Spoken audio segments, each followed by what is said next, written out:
Welcome to our webinar series for professionals.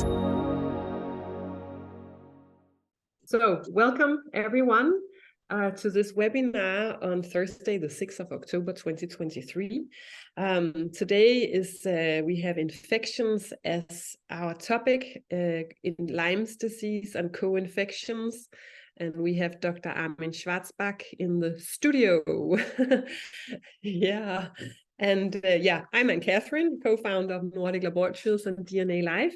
And remember what we're talking about is you can find in VMS, both lab tests and supplements, etc. And reach out to us if you have questions or need some further support.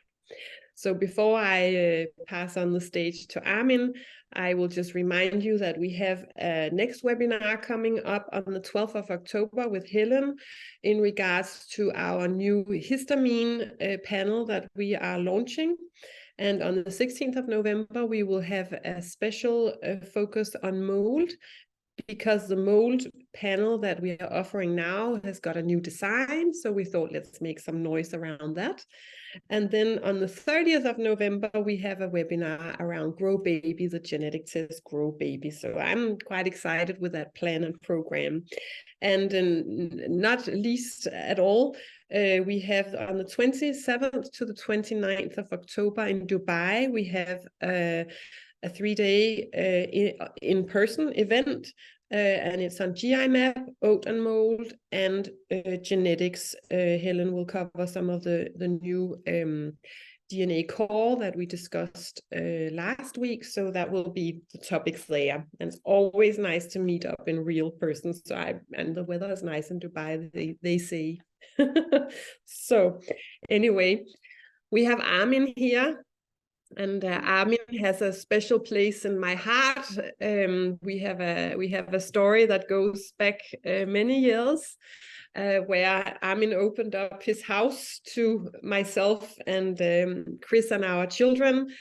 We were going to meet on a weekend day, and we were just going to discuss the test that Armin has for Lyme's disease and co-infections, etc. And I think we were there for maybe 4 or 6 hours just discussing all this. And in those hours, my sons managed to break your TV. Remember that, Armin? So, and actually also in those 4 to 6 hours, I realized that I had some form of Lyme's disease myself. And we drove back from Germany to Copenhagen, and on the Monday I called Armin and I said, I think I might have some of all the symptoms that you are discussing that we was talking about the other day, like fatigue and dizziness and pain and stress and all sorts of things that came up. And he was like, well, and Catherine, what is there to lose? You just do the test and find out. And I did the test, and I embarked a journey that was eye-opening for me. I found out that I had Lyme. I also had Epstein-Barr virus. I also had Bartonella. I had severe nightmares. As soon as I started on rifampicin antibiotics for Bartonella, my nightmares stopped. My pain in my neck stopped after the antibiotics, and I ended up being on antibiotics, unfortunately, for 13 months. I couldn't get out of it. Every time I tried to stop, my symptoms came back. So it wasn't until I managed to get the Cowden protocol on with proper artemisia and supporting nutritional supplements that I was able to get out of the antibiotics.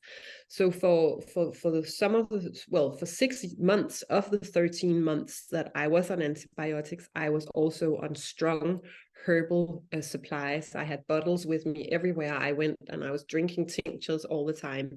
But it did a lot to me. I gained amazing energy, and I found strength again that I hadn't felt for several years. So that's why Armin has a special place in my heart. And then we also embarked a very close relationship in regards to working with patients and helping other patients. And I've been working with different doctors in relation to this topic. So it's an amazing topic, and I'm looking forward to Armin sharing some of his knowledge with you. Armin is a fast talker. He's German, so hold on to it. But Armin has amazing knowledge. So I really hope you can latch it into you. Otherwise, watch the video when we share that again. So Armin, I'm gonna mute myself when you do the presentation, and remember we are recording. And put your questions and etc. in the notes. And Armin, the stage is yours. Thank you very much for this introduction. And yes, we have a long relationship of your family. It was not just the damage of the television, the time when they played very hard. It was also the point that we had this soccer match together. I think it was women championship somehow. We attended together with the family. So your husband, Chris, and your family, very welcome to my family. And so the correlation was some kind of friendship. So we never lost each other. And now Armin Lab's coming back. So this time I didn't have the American accreditation, which is really important. It's now very high accredited. It's a CAP accreditation. I did this presentation for the Americans because in USA you don't get all of these tests, and the CAP is the highest you can get there. It's a clinical American pathologist. This is on a level where the attacks on where we are all caring about this minority. We are not the majority of doctors. We are not mainstream doctors. We are not mainstream labs. We are still a little under the radar, not on the radar. So it's a lot of politics behind that, and the CRP makes it safer to use Armin Lab's test. That's, I think, really a good argument, not getting attacked so pretty much also in USA and other countries. They said also I was really proud about that. The major person there, Robert, he is the International Regional Commissioner. They inspected my laboratory 1 year ago. They said, okay, they recommended the accreditation for my laboratory. We also have the German accreditation. We have the UCAS accreditation for England. So it's more and more accreditation. So we need good tests to compare that, and also with other laboratories. I'm not the only laboratory doing these tests. I will show you. And Lyme disease is my heart, and it's not Lyme. It's more than that. It's also the co-infections. It's also talking about now viruses, long COVID, post-COVID. I care now more and more about cancer and infections. We see more patients now with cancer, unfortunately, also my opinion, but I know it's not allowed to talk about that against mainstream. It's also the vaccination part of that. And with post-COVID, long COVID stories, cancer, autoimmune disorders, this is now my field I'm in. But still I'm coming from Lyme disease. I'm on the ILETS board. I will go to Boston on the ILA, International Lyme and Associated Disease Society, where Horowitz and Boroscano and all of the great guys, we communicate together. We will do next year, April, the next European ILETS conference. You're all invited to that here in Starnberg, very nice area. But the oldest patient with Lyme borreliosis is the Iceman Ötzi. So, and don't forget Borrelia burgdorferi, which is the pathogen for Lyme disease. This very old, 15 million years old pathogen. So it's a very, very old microbe, and it's not just the Iceman who got sick from that with arthritis, and also the oldest tick, maybe the anecdote, it's 40 million years old. So it's very old, this old story. And the question always is, how many patients remember a tick bite? There's a new paper, what's new? 4 years old, is not so very well known in the medical community, but they checked, I think, 1,770 children for antibodies for Borrelia burgdorferi, the pathogen for Lyme disease, and just 18.5 remember a tick bite, 18.5. So that's a key question. Nobody remembers a tick bite, and they got the transmission of Borrelia burgdorferi, then they got sick, the patients, without knowing they had a tick bite. So just if you remember tick bite, you are on the lucky side, but just 18.5%. This is a slide from a good friend of mine, also Dietrich Klinghardt. I'm allowed to use it, and he did it years ago. He showed clearly that Lyme borreliosis is the great imitator. It's not a new story. We know that it can do autistic disorders, ADS, ADHDs. These Armin, all, yes. I don't see the slides. Can you hear me? Yes, we can hear you, but you're not sharing your slides, so it's not coming up on the screen. Okay, wait. We need to share the slides. Otherwise, thank you for breaking me. Talking. Can you see them now? It's coming up now. Yeah, we can see it. Okay, then we go through, sorry, in a quick version. This is the CRP accreditation. This is all this patient, the Eisman Ötzi. This is the study. You can see the slides also later. You can get them. It's nothing to hide. It's all very evidence-based. This is all this patient, and 18.5% just remember tick bite. And this is now the slides where I stuck on this from Bob Bransfield. He's a very famous neuropsychiatric doctor in America, also on islets. He said 20 to 30% of autistic disorders are, or can be caused from Borrelia, and 58% by Mycoplasma, which also is now on the complexity of long COVID. Multiple sclerosis is known, myelopathies, polyneuropathies, cancer, encephalopathies. Also, Borrelia can cause meningitis, encephalitis, neuritis, mania, also depression, schizophrenia, anorexia, dementia. There's a lot of evidence-based paper behind that, but it's not respected in the guidelines. That's a problem. We don't bring this paper internationally into the guidelines of the psychiatric experts or the neurologist guidelines. It's avoided. They exclude it. They exclude all of this knowledge. That's political. 90% of chronic fatigue patients are Lyme positive. I think chronic fatigue is a very unspecific symptom for all of these pathogens. Most fibromyalgia patients are Lyme positive. We published now a new study showing clearly that ANA titer, the autoimmune disorders, play in 30% of fibromyalgia patients a role. So you need to check all fibromyalgia patients for autoimmune disorders. ANA titer is the key. And also we showed that there's a high correlation of Borrelia burgdorferi with fibromyalgia and ANA titer. This was the outcome.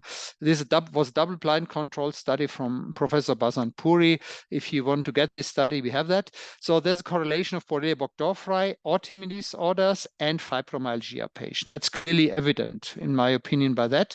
Borrelia can cause Parkinsonism, and interestingly, also Alzheimer's dementia exists and has good outcome after antibiotics.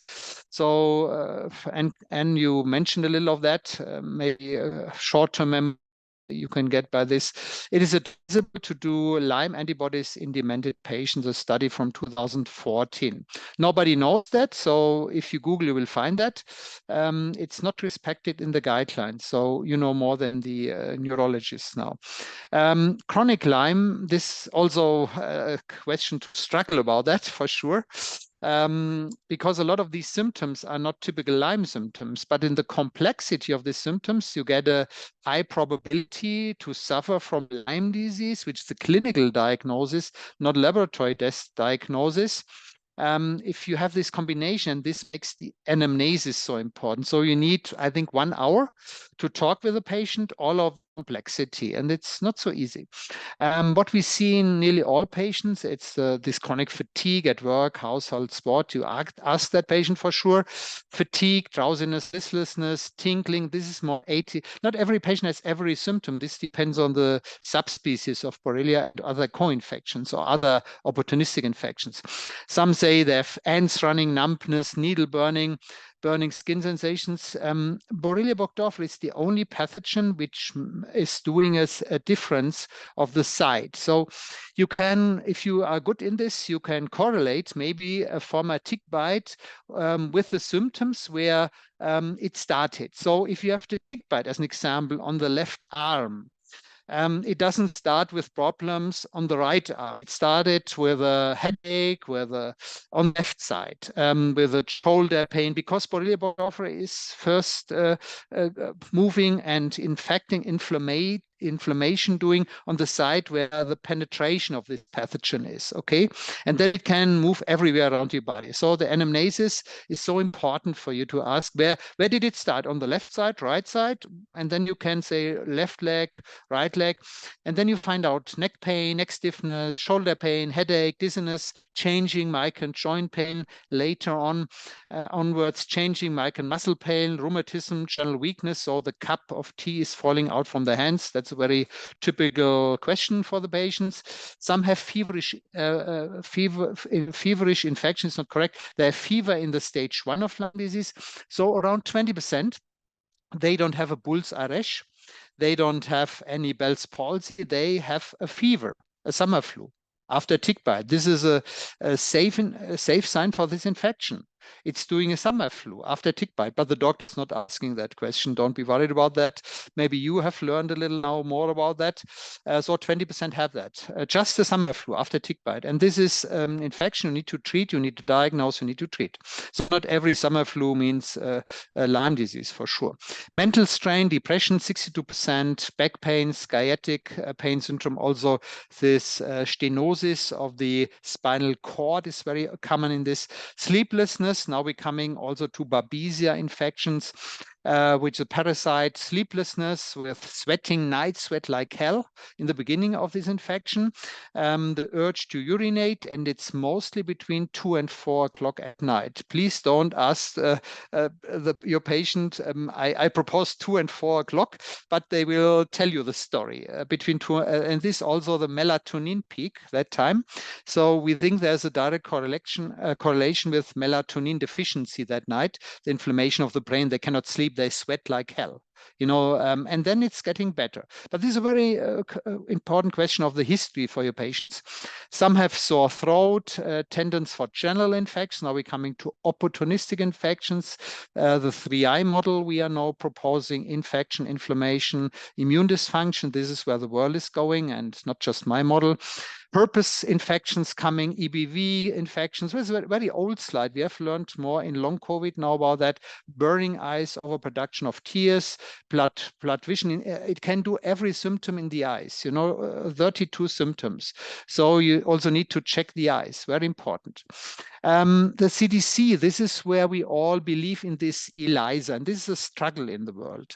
This ELISA, Borrelia ELISA, was not designed for routine use in laboratories. It's just was developed for scientific purpose. And you all know in Sweden the story with your university in Aarhus. I don't remember the name. There was one scandal.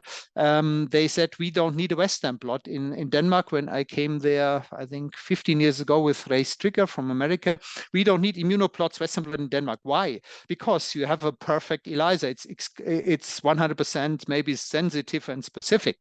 And I was wondering myself at Aarhus University with this professor, why are you not doing Western blots?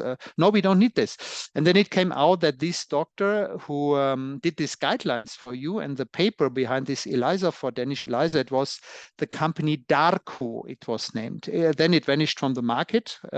Massive conflict of interest that time of this doctor. He was owner, or he got money from this company, you know, and therefore he was not interested in doing Western blots for sure in Denmark.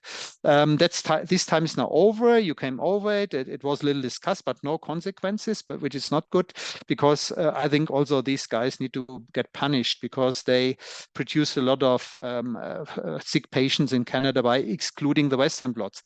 Why? Because the Western blot is a confirmation of that, and this also CDC guideline. And you in Denmark, you were the only country not doing Western blots that time. I wondered myself why, but this was the conflict of interest of this professor who did your guidelines behind, and after that Hansen, his name was Hansen, Hansen. You can Google, the story is hidden, but it's the truth. It's no lie behind that. And after the company vanished because no market in Denmark, you did the Western blots. They showed clearly that you need the Western blots because the Western blots are more sensitive and they are more specific. An ELISA can be unspecific, also from viruses, parvovirus, B19, EBV, CMV. We all know of that. And this is a story what I see every day in my laboratory.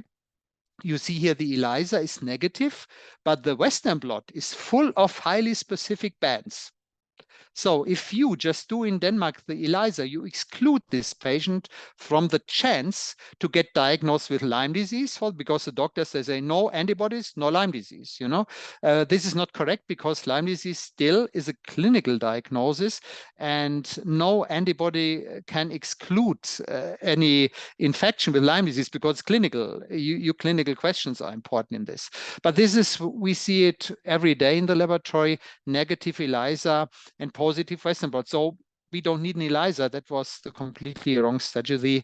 And I'm sure a lot of Danish patients get misdiagnosed by this Hansen at that time. So this is close the chapter now. A carpet, this is now in the midgut of a tick picture, where you can see this snake-like spirochetes. They can move. There are not so many pathogens in the microbiology world which can move around, but Borrelia can move. We have some other pathogens, Treponema pallidum for syphilis, which can move around. And what you see here, these snowballs, these are round bodies. These are pleomorphic forms. So Borrelia can change into this pleomorphism. What is pleomorphism? Pleomorphism in the bacterial world is protection. It's atypical spirochete. It's inactive form, persister form, intracellular, okay? Professor Gilbert, and this also evidence-based. This paper is now cited, I think, in, I don't know, 50 different other papers, because we work on biofilms, biofilm. All of these pathogens doing biofilm. What is biofilm? A biofilm is protection. It's a slime. If you have a cough, and then you spit out biofilms from chlamydia, mycoplasma, maybe, or streptococcus, or in the gut, you have the biofilms. Coli, Enterobacter can do biofilms. It's a slime. What is a slime? A slime is a protection area for these pathogens, and it's also, we name it quorum sensing, a communication, a chatting area. And now the industries and in Denmark, you have a fantastic group for that, for biofilms. They are now doing a lot of science how to break these biofilms, because the Borrelia and other pathogens, chlamydia, mycoplasma, Yersinia, they all hide under the biofilms, and then they chat and they communicate, and then they do more chatting, more, what is it made, more replication. They replicate easier under this, So antibiotics cannot work in this pretty well. If you use now antibiotics and you have these biofilms, they don't work. And remember back, if you go to your doctor, you have a bronchitis or a pneumonia, he will give you a biofilm breaker. What is it named? Acetylcysteine, which breaks the disulfide bridges, okay, pharmacology. And then the antibiotic is better working. But now the principle, they work on biofilm destroyers, also in Denmark, internationally. Also for MRSA,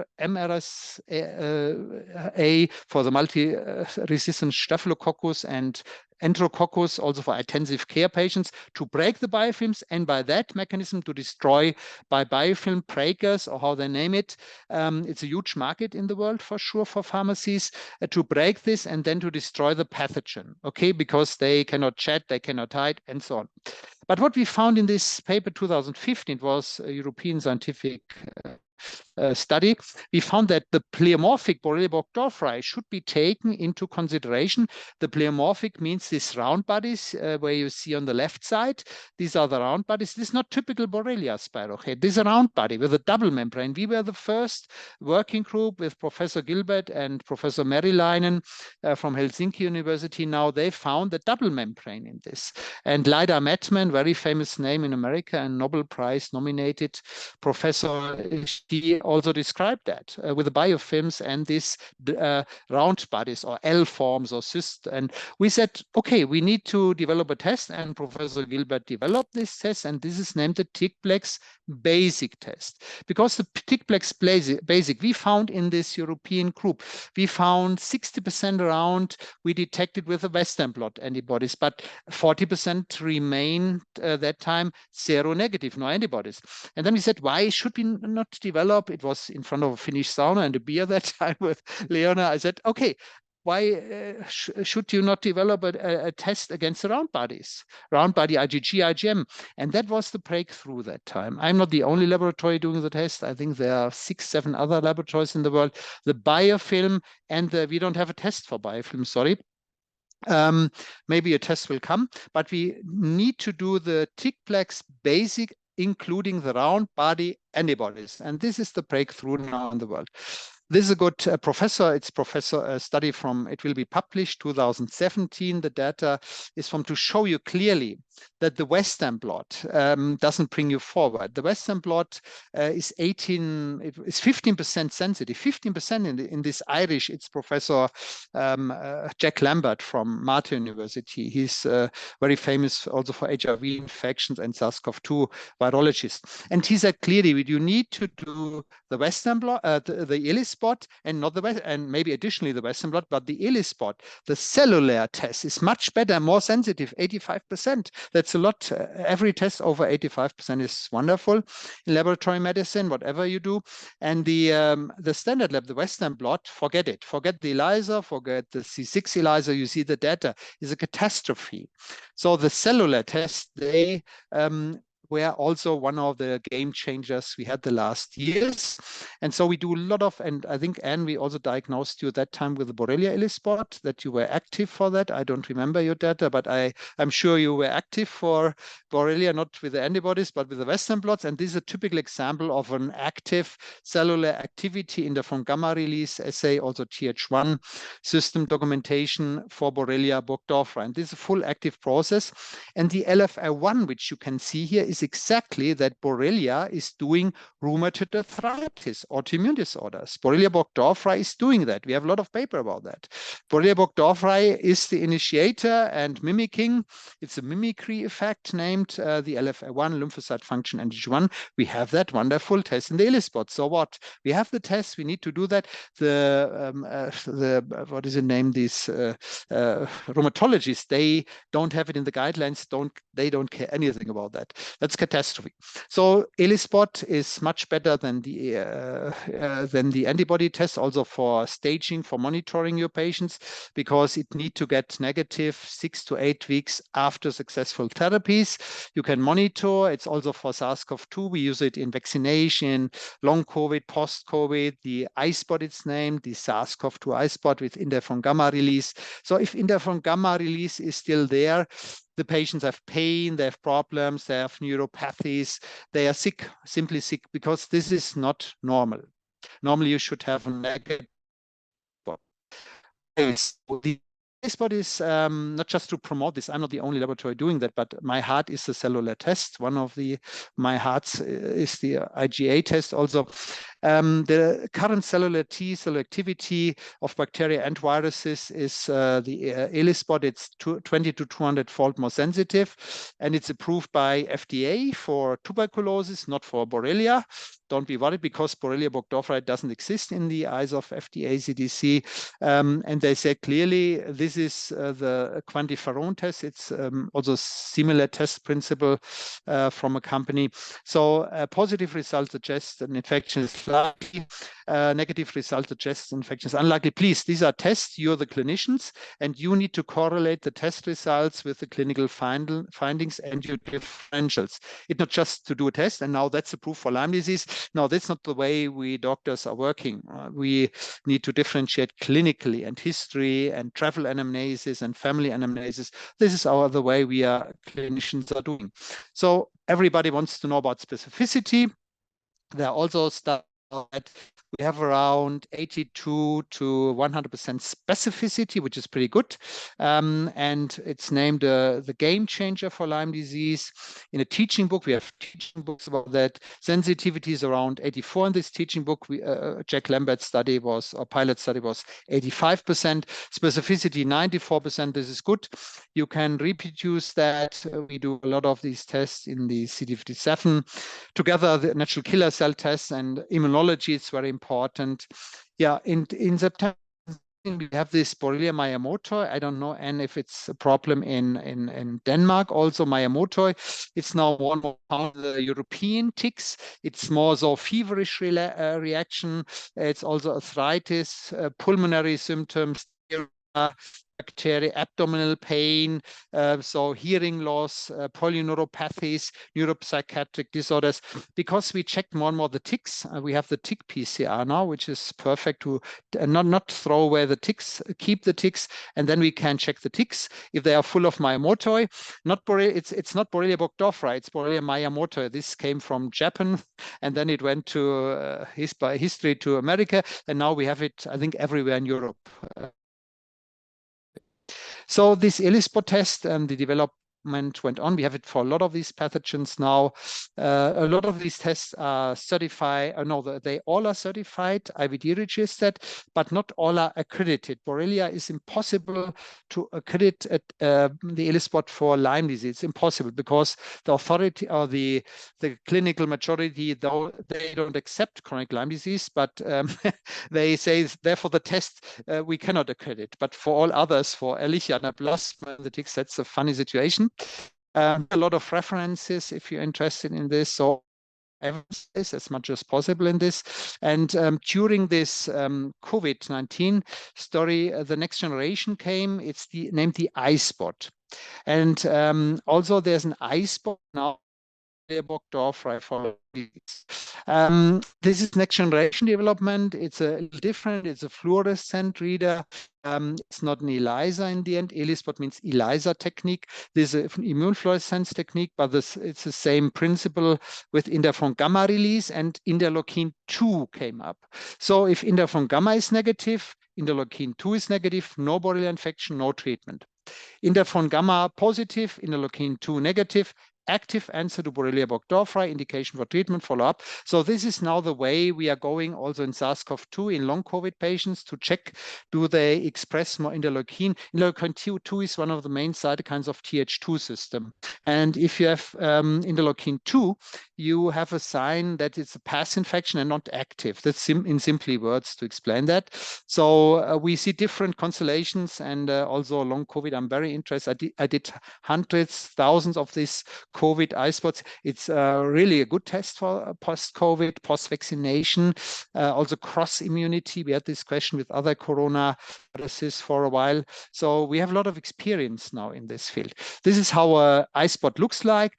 This you could say interferon gamma OSP mix is 2. It's weak positive, borderline, but the OSP mix for interleukin 2, which is the main cytokine for past infection, it's 8. So this looks like not active any longer. Maybe a little on the OSP mix. The OSP mix is more the Gariniae included, which means more the neuroborreliosis, chronic fatigue. So I cannot go all through that. There's a lot of knowledge, teaching book knowledge. So if you have questions, we could individual training or second training course.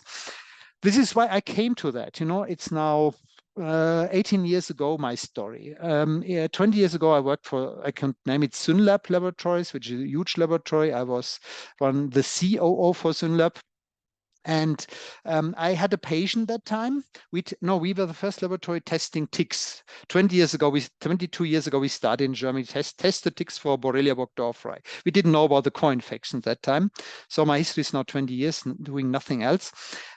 Case report 1, that was changing completely my picture in the medical world, because that was a patient coming to me, 43 years old in 2015. Now she's 61, similar to me.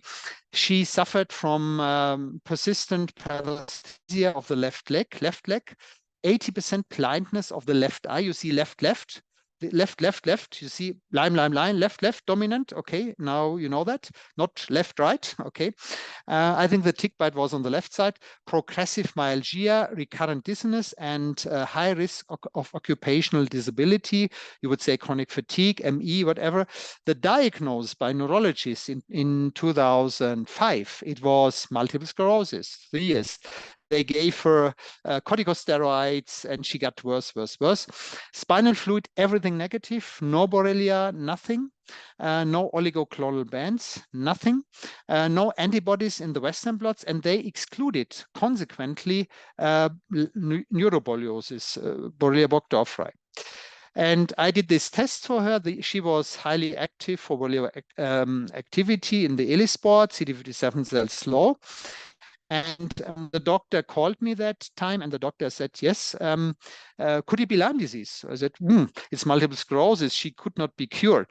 No, no chance, no chance. She will die in the end after some years. Huh? And that was my beginning to change my medical world. And the doctor said, okay, I was working in laboratory and not doing I have my own patients. Now I have a lot of experience with own patients. I'm a medical doctor to infectious diseases, internal medicine. I worked oncology, nephrology, gastroenterology. I can discuss everything with the doctors. Hormonal. I did my PhD in hormones. This patient, the doctor called me, Armin, could we try maybe antibiotics in multiple sclerosis? I said, that's no go. That's not the right thing. But this patient was treated with antibiotics, and the patient is cured until nowadays. So 18 years cured. That was my first case I cured from multiple sclerosis. Wow, never have seen that. It's not to cure that.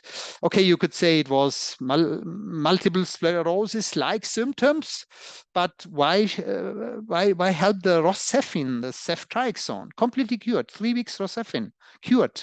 Right, and then the next patient came with Alzheimer's. So the story, we could not cure or help all of the patients. Clear. I come later to that why. This study with a fibromyalgia, or I was involved in that with Gary Lee, this rheumatologist from England, double-blind controlled, and Bazan Puri, the professor, very famous from Breakspear, he worked also there. ANA titer associated with Borrelia illisport, so it's pretty clear that you need to or fibromyalgia patients for Lyme disease and ANA titers and do the illisport. That's pretty clear in this message. CD57 cells. This is a marker. We do a lot of these. It's not specific for Lyme disease, what I thought in the beginning. It's also low in other bacterial infections. It's getting up higher in virus infections, also yeast and mold. It's a good marker for the natural killer cells, subpopulation, and if they are low, you need to treat the natural killer cells. Today, I saw a constellation. It was a patient with low CD3 cells, low CD56 cells, and low CD57, and the reason was a virus infection, Coxsackie virus and cytomegalovirus. So you can see a lot of this immunology because it's pretty clear. These bacteria, they are penetrating into a body. They are immune suppressing, and they are inflammatory. So this is the 3I model we are doing now in the world in this field very successfully. We diagnose and treat 3 I's. The first I, we diagnose and treat the infection, the underlying, if it's a virus, if it's a parasite, if it's yeast and mold, or if it's Lyme disease or co-infections. And then we treat the infection, patient is getting better. But the problem is still the immune dysfunction. We need to treat the immune system, and we need to treat the inflammation, the 3rd I, because otherwise the patient's getting coagulopathies, cold hands, cold fingers. They need ozone therapies and all of that, oxygen, we know all of that. The problem is all of these infections changing from from anticoagulopathy part of your coagulation system to procoagulopathy. So you have this sludge, and therefore we do a lot of HELP apheresis with Dr. Jäger in Bad Aibling now, very successfully in long COVID, because it's a sludge. You know, they all doing micro plates. You can see that. Okay, this is very important also to treat anticoagulatory these patients, maybe with biofilm pragus. This is now the slide I did for Canada years ago. What are the best tests to do that? What we should do in Lyme disease, the tick-plex basic, the illisport, and CD57 cells, and by this we find out over 90% and 99% specificity. This is now a short to talk a little about Babesia, Bartonella, Ehrlichia anaplasma, Chlamydia, Rickettsia, Coxiella, Mycoplasma viruses. The ticks are dirty needle. You know, they are full of different pathogens. You don't know all of them. We don't know all of them. There are a lot of rickettsia, also in European. We have now new ticks, the hyaloma ticks with the Crim Congo fever, with a lot of rickettsia. They are dangerous, 50% lethal. If they are running behind you, we have over 1,850 different ticks species in the world. So, and they are full, and they have a lot of infections. Not all are human pathogen for you. That some are really pathogens for dogs and for cows and for babesia. For dogs, babesia is a threat. Also for the koalas, also for horses. So they play a massive role. The ticks, and you know, climate change and all of these things, more ticks, more tick bites. This is Ehrlichia anaplasma. This is very, very common in Germany, 6 to 8%. I think also in Denmark, it's a huge problem with Ehrlichia anaplasmosis. I know that. So you get fever, you get headache, you get prostration, you get also joint muscle pain, neurological symptoms. It's intracellular. Remember, all of these infections are intracellular. So if you work extracellular, you will fail with your therapy.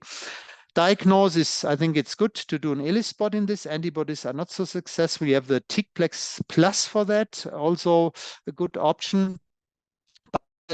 This is, I think, Anne, you mentioned that, Bartonellosis. This has to do with the cats. Cat scratches. So ask all of your patients for cats in the history, when you were childhood or so. The cat and cat scratches and the ticks play a role. This is named also the cat scratch disease. So some have this stria. I don't know, here these are the stria. Yesterday got 2 pictures from patients with this stria. Horrible, horrible stria. You live with them for years, but this cat scratch disease, you can live with that, okay? It's not the corticosteroids, it's not the heavyweight champions, they have that. This is infection. You could do biopsy. That's the cat scratches, okay? And it's Bartonella is intracellular, and we know that it makes a lot of neuropsychiatric symptoms: tiredness, headache, 80%, also tremors, also seizures, fever in the mornings, swollen lymph nodes. It's a lymphotropic pathogen, arthralgia, so it inflames also the joints. Myalgia, depression, agitation, mood swings, very, very common. And this has to do with the cats. So in Greece, in Portugal, in Spain, we see a lot of these patients with Bartonella, not just with the tick bites. So ask all of your patients for cats. Cat anamnesis is the key. I could tell you, I swear. And then you show some pictures and you say, yes, I have that, and I had this, and here we are. Antisocial behavior, restlessness, gastritis. So you come into complexity of symptoms which also belong to other fields, nutritional medicine, environmental medicine. You see a lot of these coming into different fields where you say it's 5G, it's maybe microplastics, it's the heavy metals, aluminum. No, this has also to do with infections, okay? It's not just one thing. Please don't be too much focused just on one reason. Also in your treatment, it doesn't make sense. If you don't come forward, there's always an infection underlying. You need to treat the infection, otherwise you will fail. You get better, you can detox, whatever, but you will not treat the reason. If Bartonella is active, you need to treat. So endocarditis, retinitis is also dangerous. Sometimes it likes the spleen and the liver. We do a lot of ELISpot. Sometimes we find antibodies, not so very common. Babesia, also tick-borne. This has to do with night sweat. This has to do with malaria-like symptoms. You know, you could live with that, but you can die by that. It's very common in blood transfusion. In America, some hospitals, they check already the blood transfusions for babesia. So if you get it, you're immune suppressed. It's like malaria, you die from that, okay? If you have a surgery or accident. So it does a lot of these malaria-like symptoms, air hunger, also try cough, stiffness of neck. There are a lot of overlapping symptoms. This is not all babesia symptoms, please. This is complexity. It's like malaria, it makes hemolysis for sure. Diagnosis not so easy. We do the ELISpot for that. We find some not. Rickets is the third main co-infection in ticks. This plays a massive role in South Africa and Australia, and more in Europe. Why?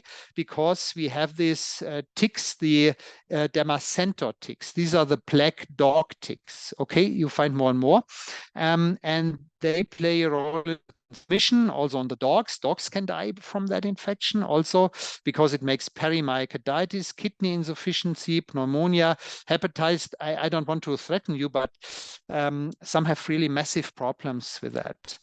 Laboratory test, you see Helvetica, this is the Switzerland also plays a role. The subspecies Connorii and Rickettsia, the Elis spot. And this is now in the bacterial world, this is my main, it's also found in the ticks, Chlamydia pneumoniae. I don't know, Anna, if you had this. It's an airborne infection, it's long COVID, typical reactivation of that. It's by cough, it's high contagious. It's also from animal to humans transmitted, from the cough from horses to horse riders. It's also the koalas. They treat them in Australia with this bad Chlamydia pneumonia infection. It's associated with a cough, slight throat pain, hoarseness, sinusitis, very, very common. This biofilm slime coming out from the patients, encephalitis, also neurotropic, neuropathogen bacteria. It's not a virus, not neurotropic virus, but it's neuropathogen. Guillain-Barré, you can die from that, Guillain-Barré syndrome, arthritis. And they treated a lot of arthritis patients in America with Chlamydia pneumonia in the joints, and they all got better, 50%, rheumatoid arthritis patients. Associated with Alzheimer's, multiple sclerosis, very, very common. I didn't know that 18 years ago. Depression, fibromyalgia, ME, typical, very typical. There are teaching books about that. Heart attacks, strokes. It makes the atherosclerosis. It makes the endotheliitis. I have a lot of information, but I cannot show you all of that. Evidence-based autism, Parkinsonism. So what? They are all doing similar symptoms. You can do a really great diagnosis with the IgA antibodies. Remember, you need the IgA from your laboratory, not the IgM. IgA is the only antibody associated with the mucosal membranes, and all of these infections are mucosal infections, okay? And the IgA is the only mucosal produced antibodies also in vaccinations with SARS-CoV-2. We find so many overboosted patients with persistent IgA titers, you cannot imagine that, also with long COVID and post-vax syndrome. Horrible number. They have more Th2, switch to this Th2 balance. They lost interleukin-2. They switched to autoimmune Th17 pathways. And we have a huge study, also 60.8% stroke with Chlamydia pneumonia IgA. So it makes arthritis, it's pretty clear, it's biofilm. And then if you have that IgA, you need to diagnose and you need to treat for sure the pathogen. Otherwise, you never will against the pathogen and against the symptoms. Mycoplasma, if you forgot about that, fatigue pathogen, 100% fever, joint swelling, muscle pain, headache, exactly the same story. Gulf-1 syndrome, very famous. ME, also myalgic encephalomyelitis, IgA tests we are doing for this pathogen. Therefore, we developed co-infections or multiple. No, the question was for me 15 years ago or 12 years ago, I said, nobody can remember all of these symptoms for all of these infections. It's impossible. I did training courses from Giuro Borrascano in 2005 with the young Borrascano. Horowitz was not active that time. And for me, it was impossible because the symptoms are overlapping in a lot of these. Not all are overlapping. And by this, we developed this co-infection checklist. It's free. You can download Nordic laboratories, you can get this from Nordic laboratories, that costs nothing. It's just to fill it out. And behind this, there's artificial intelligence. Okay, this, I think, the first artificial intelligence we have in the world in infectious disease in the clinical differentials. And then you can ask your patient for stomach ache, gut problems, anemia, diarrhea, fever, feverish feeling, lack of concentration, and so on. You see all of the questions. Not every patient has every symptom. Okay. So algorithm, the artificial intelligence behind that, it's from teaching books where I did a lot of work on that. I have also now a post-COVID checklist. We have a parasite checklist. Yeast and mold checklist is missing. We need to develop that also for different pathogens, because the more symptoms you have for a pathogen, the higher is the probability that you suffer from it clinically. That's pretty clear in the whole medicine, what we studied at universities, all medical students. And in this patient, you have 10 symptoms for chlamydia pneumoniae. So it's top trend. 10 symptoms for Coxsackie virus. This is gut virus. This infection #1 in the world for viruses. You will see whole world infected with Coxsackie virus, IgA. It's horrible with the leaky gut and this histamine where you mentioned, and they all have Coxsackie virus. Some have cytomegalovirus. I'm also in the colitis, morbus Crohn's group in America. So they have a lot of these Coxsackie virus infections with this herb angina. This is the blisters in the mouth coming and going, and they have gut problems. The virus survives in the gut and also in the paya plaque from the colon. So you can find that. Coxsackie is #1 infection. Echovirus belongs to the complexity of the enteroviruses. This would be an own presentation about that.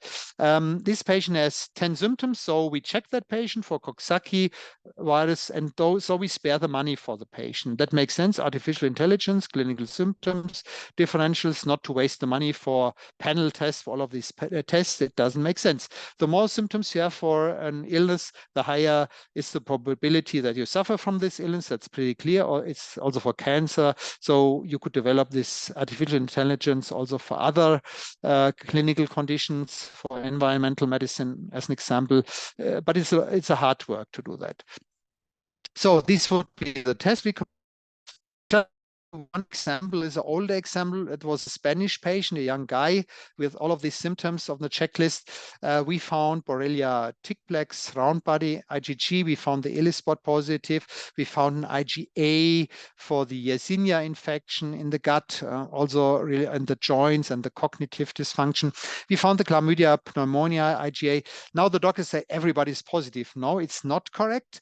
We are profilers. Some are positive for this infection, and some are positive for the other infection. So in my case, I have an active Coxsackie virus infection for my whole life. I got tonsillectomy because I had this herb angina on my tonsils. Now it's pretty clear. And I suffered from that, from my gut, leaky gut, histamine intolerances, without knowing. My parents gave me in the 60s antibiotics, penicillin, and later on also.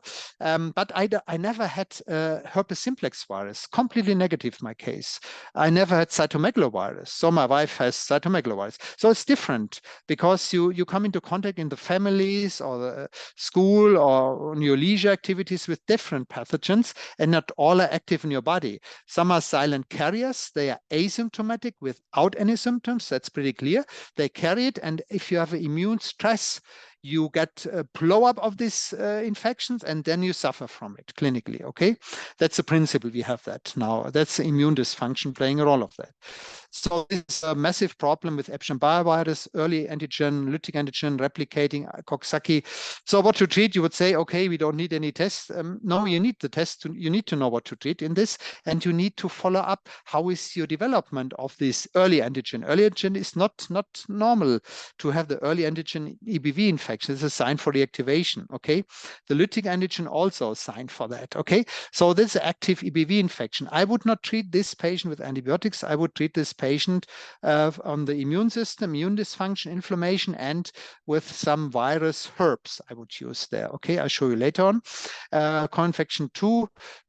We go through that, multiple infection, cytomegalovirus, because I want to discuss also, as you mentioned, and therapy options where I am coming from, because you know myself, I'm the fan from Buhner, Stephen Buhner and Lee Cowden, and I'm the fan of 3 eyes now, okay? This is also not just my model. Also Jack Lambert developed the 2-eye model, but now he adapted to my 3-eye model. We need to know about the infection, which infection infection to treat. We need to know also about the immune dysfunction, CD3 cells, CD helper cells, CDNK cells, CD56 immune globulins maybe. We need to know about the inflammation, maybe do some cytokine profiles or so. It's all a question of money. So these are evidence-based antibiotic options. If you are a medical doctor and you like antibiotics, I'm not the fan of antibiotics because they destroy the gut for months, years, and we have the problem with viruses in the gut. In most of these chronic Lyme patients or so-called Lyme patients, they don't have Lyme. They suffer from other infections. So it's for me now really difficult to bring them away from Lyme disease. Say you don't have Lyme disease, you have rickettsia and you have cytomegalovirus. So what? You don't have Lyme disease, but oh, I have Lyme disease, I need antibiotics. No, this is not the way we are going. Or you have a parasital infection, we need to treat the parasite, if it's Ascarisum or Toxocara canis with the dogs. Ceftriaxone, it's not so good. The best would be in neurological conditions, the minocycline, 40% penetration into the spinal fluid. And we did combination with clarithromycin, azithromycin, hydroxychloroquine, Artemisia annua, what you named already, and is perfect. Also, now it's a novel food drug. It's forbidden in European Union. You can drink a tea, but you're not allowed to sell your capsules. Otherwise, you get penalties. I came from my antibiotics 2005 until 2010, I would say 12, and I didn't know about the viruses. I didn't know about the parasites at that time. Sorry, I knew more about chlamydia, mycoplasma. I knew about that it's multiple. This is just some combination. But you see here already the artemisinin, hydroxychloroquine plays a role in that. Yeah, that was tricky. That was what I developed that time. Also combination therapy for Lyme and chlamydia. We did a combination because to have a higher synergistic effect with the bacteriostatic and bactericidal effects of the antibiotics, azithromycin, need to be careful with the heart rhythm, QTc time, combination with minocycline, doxycycline, plus hydroxychloroquine, Artemisia annua. And after that, we also gave a strong metronidazole, a strong anaerobic antibiotic. So with the BLEASE study, that the antibiotics are massively influencing the microbiome, mitochondria. So all of these patients get mitochondria problems. And also the problem is this reactivated viruses like EBV, CMV, Coxsackie, herpes simplex, varicella zoster plays no role in. They all have mitochondriopathies. Every infection is doing mitochondriopathies. The ATP is sucked away from the virus. Everybody of you have viruses in your body, I'm sure, but they are not active. You control them, herpes simplex virus. But maybe they're active in the deep tissue and they suck away your energy from your mitochondria. Then I said, okay, why we need, this is an older slide. We need to treat the immune system. We need to do immune modulation with vitamins, minerals, probiotics. I'm not the expert. Chelation, detoxification, herbal products, that's my field. Biofilm breakers, the three common ones are internationally serrapeptase, lumprokinase, nattokinase, very old ones. I say every patient needs a biofilm breaker nowadays. I would use them until the pharmacies maybe they develop better biofilm breakers later on in some years than we have them. I think there's a huge market for all of these pathogens. Also, viruses doing biofilms. And we also learned a little about vitamin A. You're better than I in this field, I know. We know also vitamin K2 in the combination with vitamin C plays a role in the long COVID, vitamin D for sure. Okay, this just, you're the experts more than I, probiotics, prebiotics. This is the famous Meyer's cocktail. So Professor Meyer did it with vitamin C infusions with 5 grams. He used also the combination of vitamin B1, B6, B12, dexpanthenol, and magnesium. That Professor Meyers, this is in the teaching books. We are using in Germany 7.5 gram infusions, vitamin C, and I think with a good success, although the mainstream medicine doesn't like that, all that. We are using certified vitamin C from one company in Germany. We are using also infusions with glutathione. infusions. We are using also infusions with artemisinin in Germany. We are using infusions with curcumin, and we are using also infusions additionally with alpha lipoic acid. Okay, this is what we can do a good thing in the infusion world. And infusions are much better working if you have leaky gut, histamine, because you avoid resorption of the gastrointestinal tract. Okay, that's much better if you have an infusion chance to infusions. Stevia, Samento, and Benderol. Also the herbs, they written in Stephen Puner's book, also the herbal antibiotics, it's named. Stephen Puner, unfortunately, I think last year or this year, I learned him to know, but his teaching books are fantastic with a lot of evidence-based medicine studies behind that. Stevia, Samento, Benderol. Yes, and in the end, I want to say something maybe about prevention, or no, I should add, because I have much more slides, 200 slides if you want. It's more the virus treatment. What can we do against viruses? What I have here always on my side, it's Hotunia, Kuna. I take them every day. So, and the Berber Pinella for detox. These are also Stephen Puner's herbs. Since then, I never was very sick with my Coxsackie.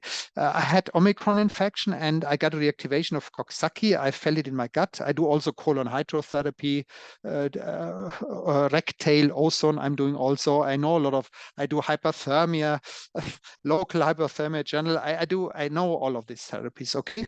So I didn't do the apheresis. This is one, because I don't like the needles in my vein. No. But what we can viruses, what's also good is L-lysine. L-lysine from America. I always buy L-lysine, 1 gram, 4 times a day. I take it every day. L-lysine, big capsules, very helpful. Monolaurin, also against viruses, very helpful. Hotunia, Takuna, Noni. There are different protocols against viruses. We have also parasital protocols. We have yeast and mold protocols from this side. I think the herbs will play a very important role in the future, because the liquids are much better than the capsules. You know that also little. Some patients cannot swallow so many capsules. I can drink here my water with stevia, is very sweet, but it's better to use than normal sugar. Prevention, tick testing by PCR, and in the end, how can you protect yourself against Lyme disease? Walk in the middle of the trails, avoid sitting on logs and leaning on trees. Wear a hat, tuck in hair if possible, wear a long-sleeved shirt fitted at the wrist, wear shoes, no bare feet or sandals if you go outside, wear long pants tucked into high socks or duct tape around pants. Consider DET, okay, we are not so agreeing with chemical prevention there.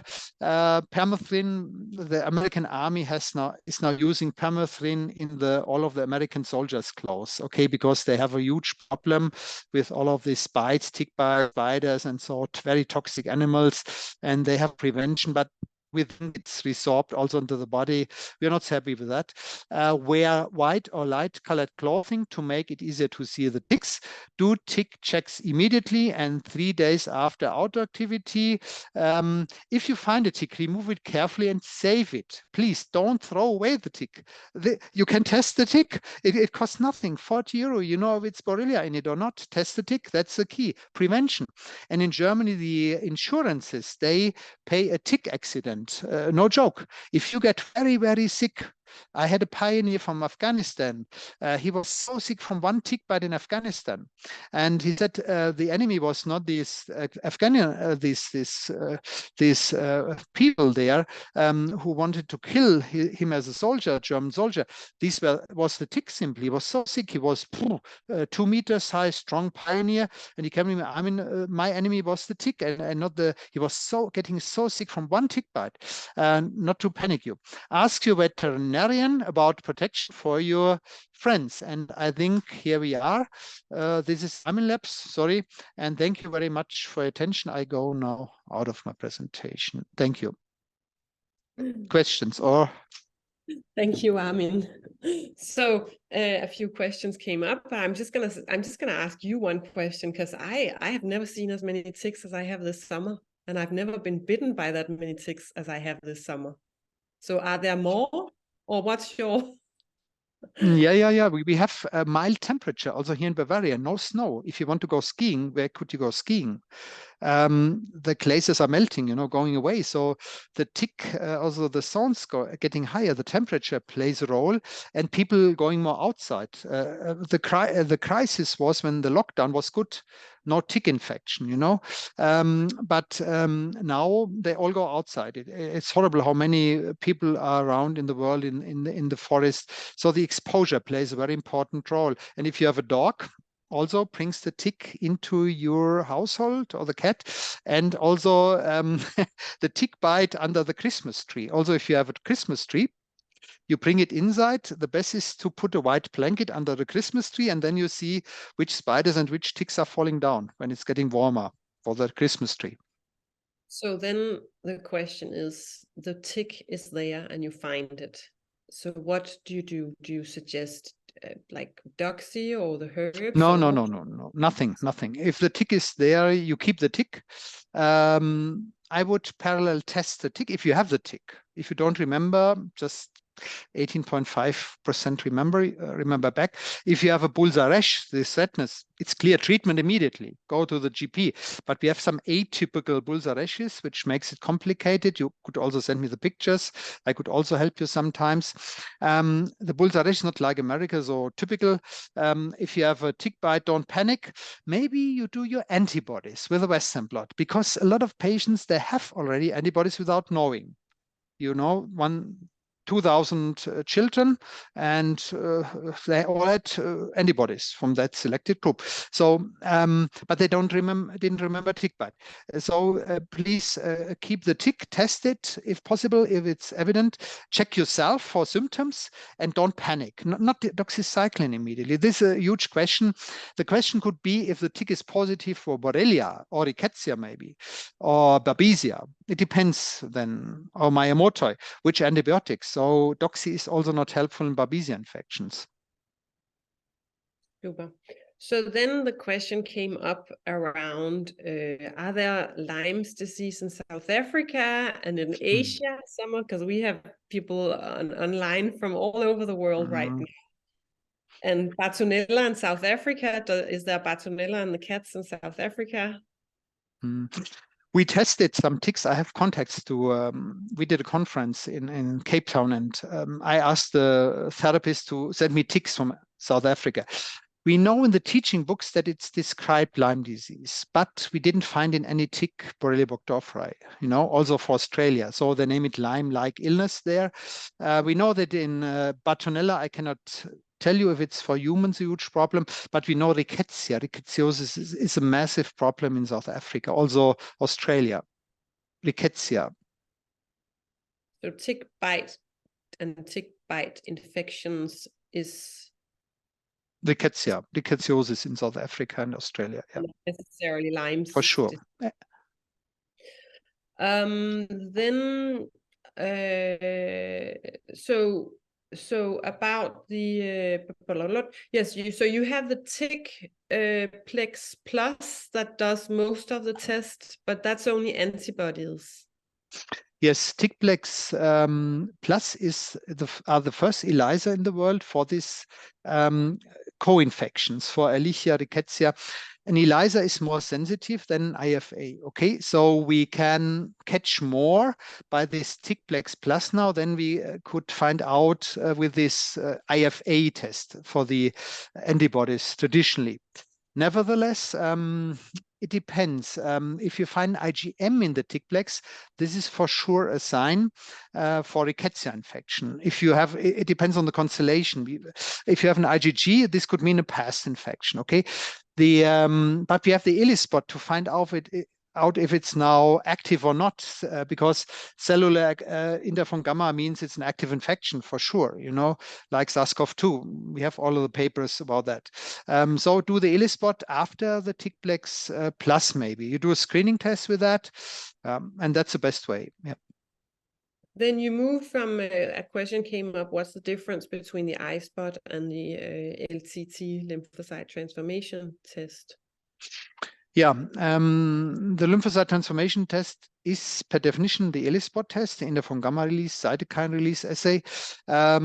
the difference of this iSpot is now the interleukin 2 additionally to interferon gamma. So we have a second message, interferon gamma Th1, main cytokine, Th2 in the iSpot, one of the main cytokines for Borrelia and the other infections, also SARS-CoV-2. So you have two messages, Th1, Th2, and you can see where you, so if you have treatment and patients, you're not sure if they overcome from Th1 to Th2 switch, if successful treatment, then you do the iSpot. For a screening test, you spare the money and you do the ELISpot. Okay. With that, I think we will say stop now. And I will share when we share the recordings with you, I will put in an example of the tickplex, and then you can find ELISpot when you search in VMS. You can find the ELISpot tests, but I will put some links as well, so you have some idea of what to look for. And I'm getting the questionnaires, so I can share some of those with you as well. They are like Excel spreadsheets, so you can type them in, and then it should do the calculation. So I think that's it for now. Armin, you are an amazing presenter, and you are full of so much knowledge. And yes, I will take you up on the invitation on a second webinar in regards to perhaps more like interpretation of your tests, where we go through like maybe more cases, or in how to interpret results. So we will send invites when we find a date for that. Armin, thank you very much. And thank you, Anne. Thank you all attendees around here, and don't be worried about a tick bite. I think that's a key message. Not all ticks are full of anything. Therefore, keep the tick and check the tick, and then you know if you have the tick. And if you got sick, don't panic. Okay, we have a lot of good options, and like you mentioned in the beginning. As the British says, keep calm. Take care, everyone. Take care all together. Thank you. Bye-bye. If you do not already have an account with us, please contact our team and we will assist you. If you found this webinar helpful, please like and subscribe to our channel.